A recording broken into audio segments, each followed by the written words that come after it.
Hi everyone. In today's session, we'll see the single phase semiconductor drive for separately excited DC motor. So DC motor requires the DC supply. If AC supply is available, then if you want to run the DC motor, we use this AC to DC converter, which will convert the AC to DC. So here to get the variable DC supply to the DC motor, we are using the control rectifiers, that may be semi converter or full converters. If you are controlling the voltage, you can control the speed of the motor so that the drive speed will be controlled. So that is the objective of this rectifier drives. The rectifier drives will control the speed of the DC motor by means of firing angle control. Okay. So here in this session we'll use the single phase semi converter. So AC supply, single phase AC supply is connected to the semi converter. Semi converter, as it is semi converter, means we use only two control switches, two uncontrolled switches, and the converter is connected to the motor. Motor equivalent is nothing but RLE load is nothing but motor equivalent load. That is nothing but armature resistance, corresponding inductance and back EMF. This equivalent to the DC motor. It is separately excited DC motor. That's why field winding is connected separately. And the output voltage is V0. The corresponding armature current flowing through the armature is nothing but output current. And corresponding input voltage is Vs and input current is Is. So this is symmetrical semi converter because if we see thyristors or control switches and uncontrolled switches conduct equally. T1, T2 conducts for pi radians as well as D1, D2 also conduct for pi radians. So we'll see in the waveforms. So here supply voltage is sinusoidal voltage. So sinusoidal voltage is drawn here. So back EMF in the load, back EMF E is constant with the dotted lines. E is mentioned here. The maximum voltage of the sinusoidal waveform is Vm, and the negative side, that is minus Vm. Okay. So here if you want to draw the output voltage waveform, so for firing angle alpha, let us assume the firing angle alpha is here.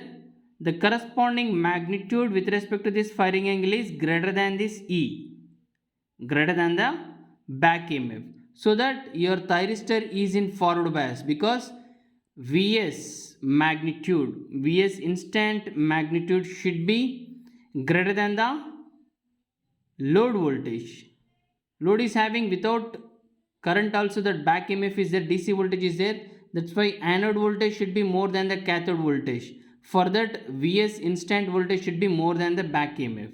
That's what here we have taken. So this here at this point Vs is less than E. At this point Vs is equal to E. At this more than this, it is at this point Vs is greater than E. So corresponding alpha I have considered here. So if you consider the Vs is less than E, you may get the discontinuous conduction. But here I have considered Vs is greater than E, you will get the continuous conduction. Your alpha is chosen here. Your alpha corresponding to this point, your V0 voltage.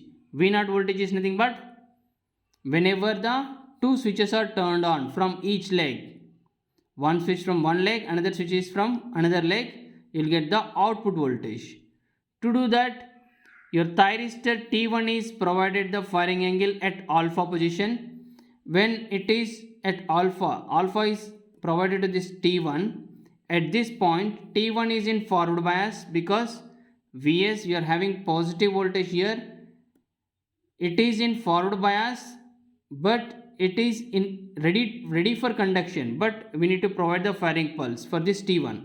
That's what we are doing here. By providing this firing pulse, your T1 will be in forward bias, so your plus symbol plus will appear here, and the correspondingly the minus symbol will make this diode D1 into the forward bias, so minus will come here.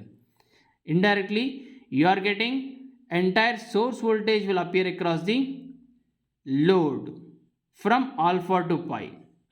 So that's what we can see here. From here to here, it will follow the source voltage. From here to here, it will follow the source voltage for T1 D1 conduction. D1 is already, it is uncontrolled switch, that's why it is in forward bias when it is connected to the negative supply. But T1 is in conduction whenever it is provided with the firing pulse. That firing pulse is at alpha point. So that's why T1 D1 is conduction at from alpha to pi. Alpha to pi. From pi to pi plus alpha. So from pi to pi plus alpha, if you see, T1 still it is in conduction because of the continuous load current. Because of the continuous, here the assumption is continuous load current. Because of the continuous load current, the T1 is in conduction even after pi also. But correspondingly, because inductor stores the energy during T1 D1 conduction from alpha to pi. So inductor stores its energy in this way. So it has to discharge its energy in the same path during the pi to pi plus alpha. To do that, if inductor current, let us assume inductor current is equal to Ia is equal to I naught, that need to flow in the same path. In the same path, if it wants to try to flow from D1, T2 is off. T2 is provided with the firing pulse at pi plus alpha. So this D1 T2 is closed option. Instead of that, D2 is in forward bias for the positive current of the inductor. So already T1 is extended its conduction till pi plus alpha because of this load current. So through T2, so through D2 T1, it will flow the current in this way. From pi to pi plus alpha, to discharge the stored energy in the inductor, the current will flow through the D2 and T1. This is nothing but freewheeling path. Instead of that, you can provide the freewheeling diode also. It is similar to the freewheeling action because T1 is already in conduction from pi to pi plus alpha.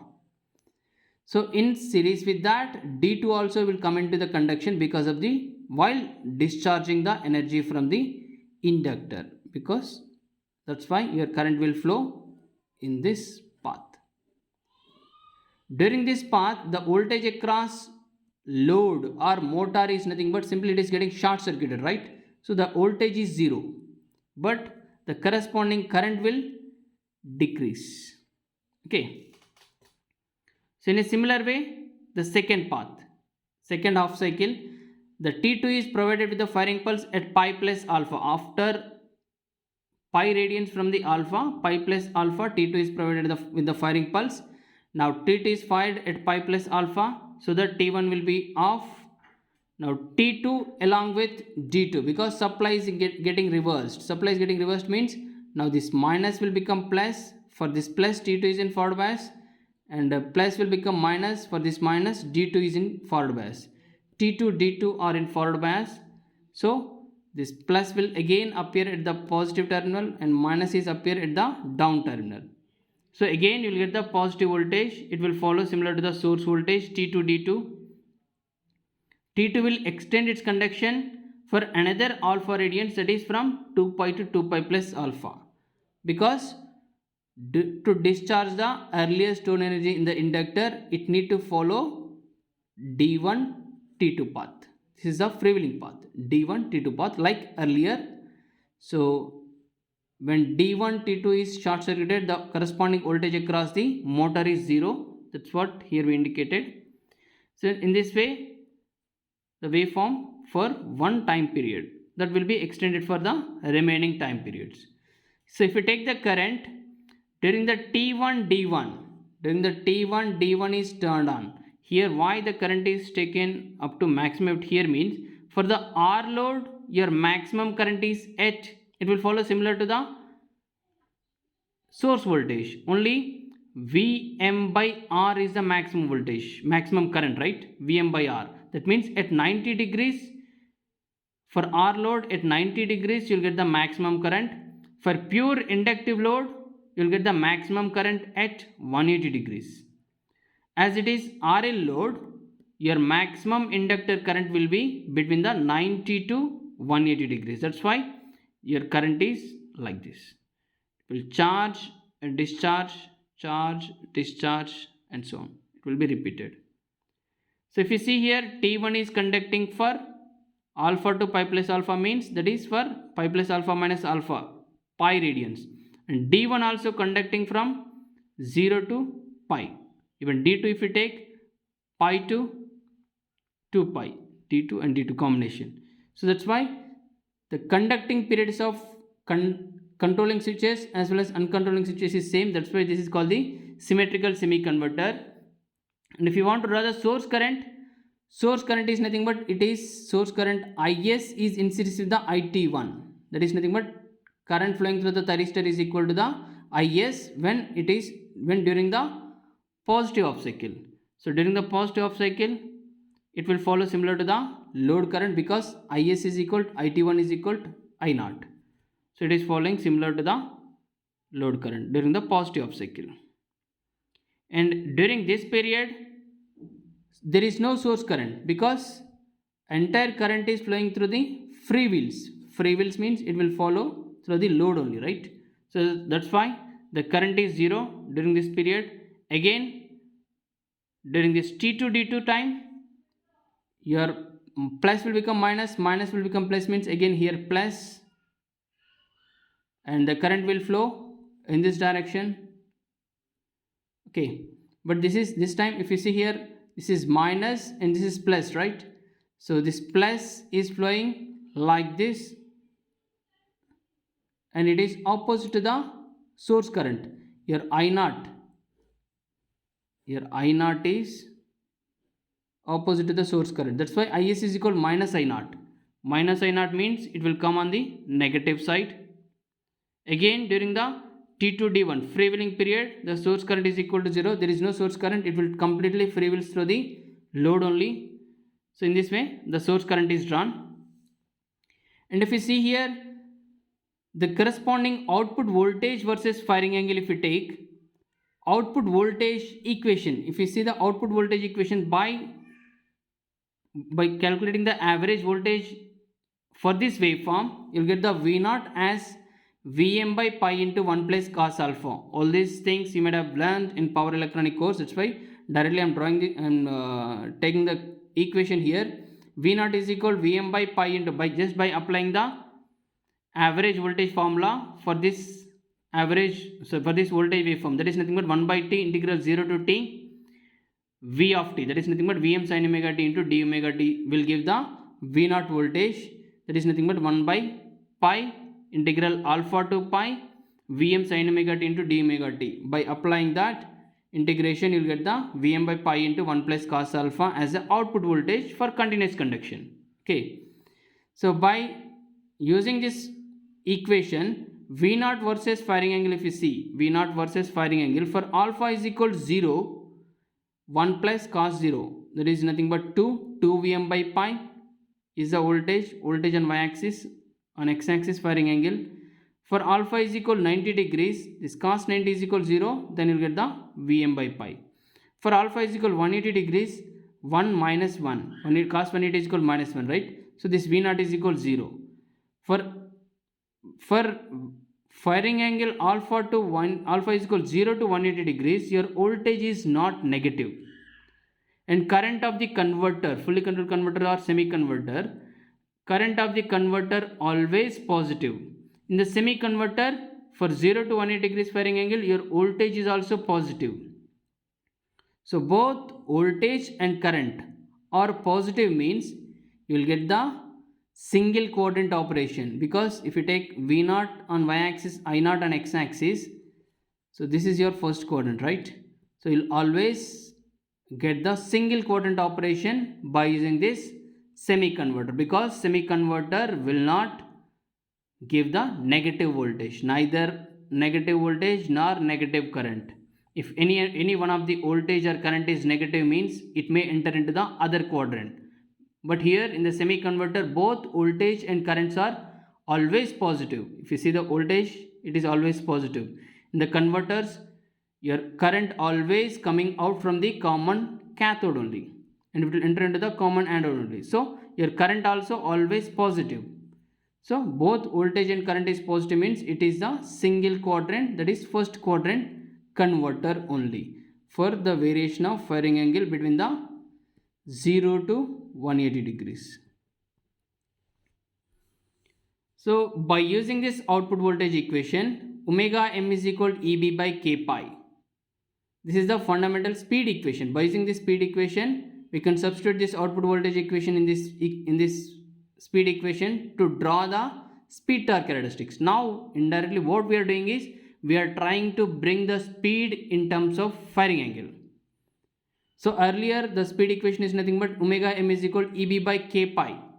Eb is nothing but, for motor back EMF is nothing but V naught minus IaRa by k pi. If you want to bring the speed in terms of firing angle, we need to replace this output voltage with the converter output voltage. That is nothing but V naught is equal, omega m is equal V naught by k pi minus Ra by k pi into Ia.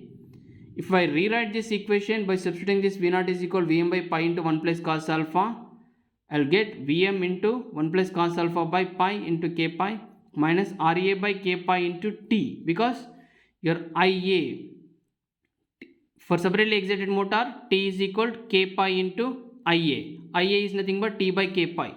I'm substituting this Ia is equal to T by k pi.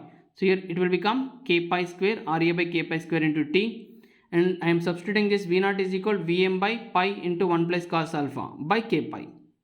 So now your speed in terms of firing angle, you got it. By changing this firing angle, you can get the different speed torque characteristics. That is the objective of this converter drive. Okay.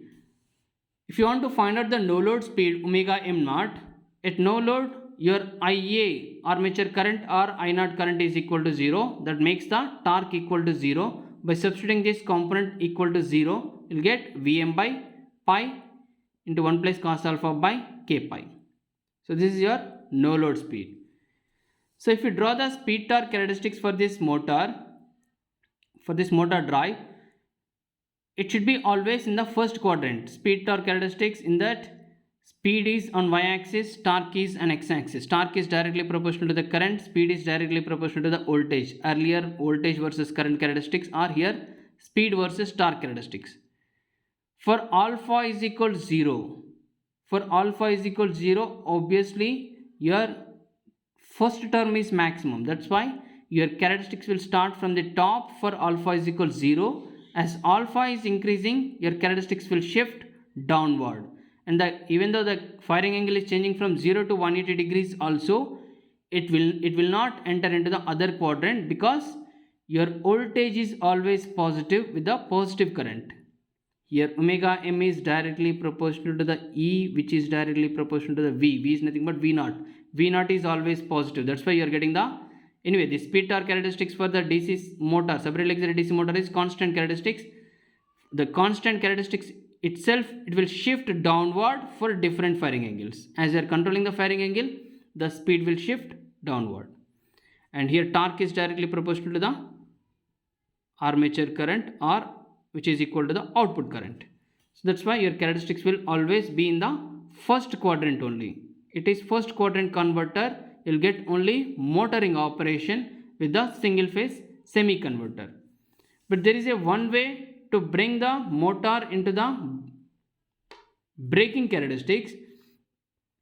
So let us assume this is semi converter. Semi converter is connected to the DC motor, separately excited DC motor like this. And normal motoring characteristics is when the speed is running in the forward direction or clockwise direction. Clockwise direction speed is forward motoring characteristics. And when we couple to an active loads, the speed can be reversed. Indirectly what we are doing is we are not controlling the semi converter. By controlling the semi converter, we can shift the firing angle, or we can shift the characteristics downwards within the first quadrant itself. So there is no way to bring the motor into the braking characteristics by using the semi converter. What we need to do is we need to apply the speed reversal.